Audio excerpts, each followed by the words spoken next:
It started with something I thought was harmless, the kind of mistake you convince yourself is small until it snowballs into a disaster. My marriage to Daniel had been steady for nearly a decade. Comfortable routines, the quiet intimacy of shared mornings, the safety of someone who knew all my quirks. But comfort, I told myself in a moment of weakness, wasn't the same as passion.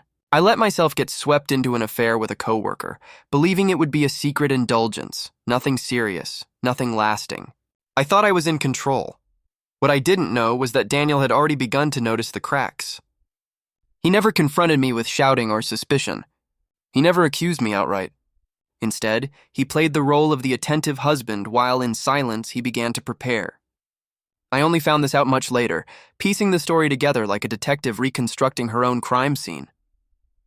One evening, Daniel came home with takeout and a calm smile, kissed me on the forehead and asked how my day was.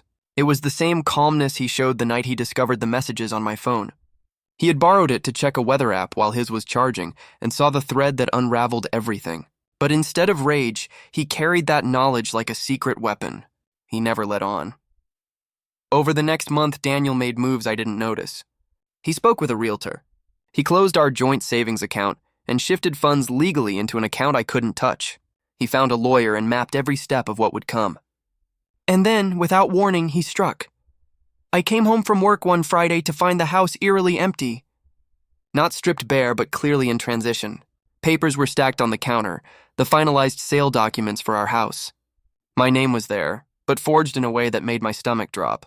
Later, I realized I had unknowingly signed some of the paperwork weeks earlier when he presented them as mortgage updates. Daniel had outmaneuvered me. The sale was legal, airtight, and done. The bank accounts were closed, the furniture gone, and Daniel was nowhere to be found. The neighbors told me a moving truck had come that morning. No one knew where he had gone. My calls went unanswered. My texts showed as delivered but unread. His social media accounts were deleted. It was as though my husband had never existed, except for the smoking crater he left behind. I was furious, then broken, then terrified. How could he have orchestrated all of this so silently? I tried contacting his family, but they were cold, almost smug. They knew. He had told them what I had done, and instead of sympathy, I got silence. In their eyes, I had destroyed my own life, and Daniel was simply reclaiming what was his. Weeks passed, and I started receiving official documents, divorce papers filed with efficiency, settlement details that left me with almost nothing.